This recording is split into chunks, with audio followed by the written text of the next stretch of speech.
आरक्षण का लाभ उठाने के लिए धर्म परिवर्तन करना संविधान के साथ धोखाधड़ी है। सुप्रीम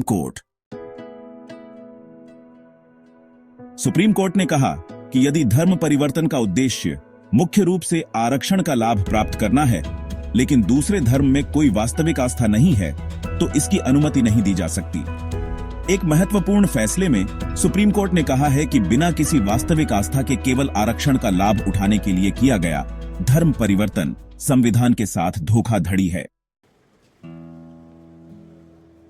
जस्टिस पंकज मित्तल और आर महादेवन ने 26 नवंबर को सी सेल्वरानी नामक एक व्यक्ति द्वारा दायर मामले में फैसला सुनाया और मद्रास उच्च न्यायालय के 24 जनवरी के फैसले को बरकरार रखा, जिसमें एक महिला को अनुसूचित जाति का प्रमाण पत्र देने से इनकार कर दिया गया था, जिसने ईसाई धर्म अपना लिया था, लेकिन बाद में रोजगार लाभ प्राप्त करने के लिए हिंदू होने का दावा किया था।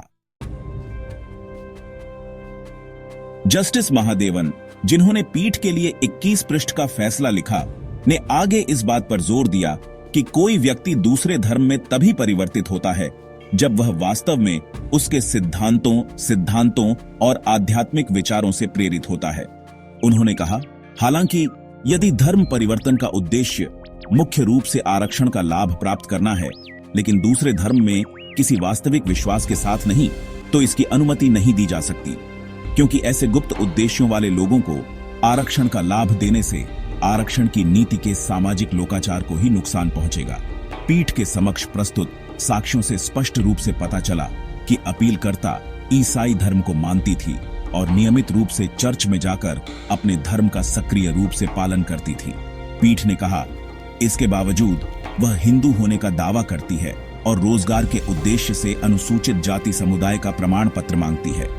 पीठ ने कहा, उसके द्वारा किया गया ऐसा दोहरा दावा असमर्थनीय है और वह बपतिस्मा के बाद भी खुद को हिंदू के रूप में पहचानना जारी नहीं रख सकती। इसलिए शीर्ष अदालत ने कहा कि महिला को अनुसूचित जाति का सांप्रदायिक दर्जा दिया जाना, जो आस्था से ईसाई थी लेकिन रोजगार में आरक्षण का लाभ उठाने के उद्देश्य से अभी भी हिंदू धर्म अपनाने का दावा करती थी, आरक्षण के मूल उद्देश्य के खिलाफ होगा और संविधान के साथ धोखाधड़ी होगी। शीर्ष अदालत ने रेखांकित किया कि केवल आरक्षण का लाभ पाने के लिए अपनाए गए धर्म में वास्तविक आस्था के बिना धर्म परिवर्तन करना कोटा नीति के मौलिक सामाजिक उद्देश्यों को कमजोर करता है और उसका कार्य हाशिए पर पड़े समुदायों के उत्थान के उद्देश्य से आरक्षण नीतियों की भावना के विपरीत है।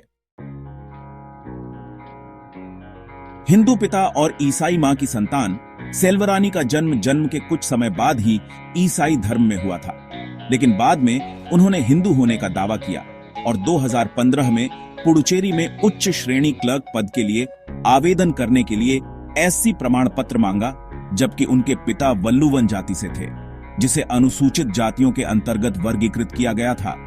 उन्होंने ईसाई धर्म अपना लिया था, जैसा कि दस्तावेजी साक्ष्यों से पुष्टि होती है। फैसले में कहा गया कि अपीलकर्ता ने ईसाई धर्म का पालन करना जारी रखा, जैसा कि नियमित चर्च में उपस्थिति से पता चलता है, जिससे उसका हिंदू होने का दावा अस्वीकार्य हो जाता है।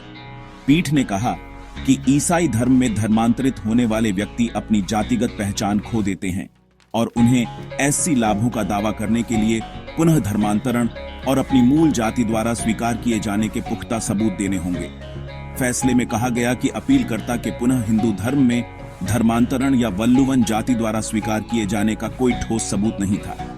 उसने बताया कि उसके दावों में सार्वजनिक घोषणाओं, समारोहों या उसके दावों को पुष्ट करने के लिए विश्वसनीय दस्तावेज का अभाव था।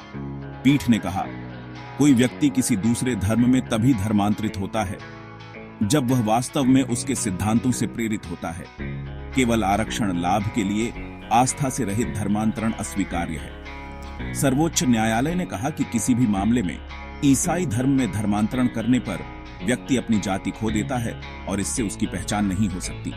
चूंकि पुनः धर्मांतरण के तथ्य पर विवाद है, इसलिए केवल दावे से अधिक कुछ होना चाहिए। धर्मांतरण किसी समारोह या आर्य समाज के माध्यम से नहीं हुआ था। कोई सार्वजनिक घोषणा नहीं की गई थी। रिकॉर्ड में ऐसा कुछ भी नहीं है जिससे पता चले कि उसने या उसके परिवार ने हिंदू धर्म में पुनः धर्मांतरण किया है।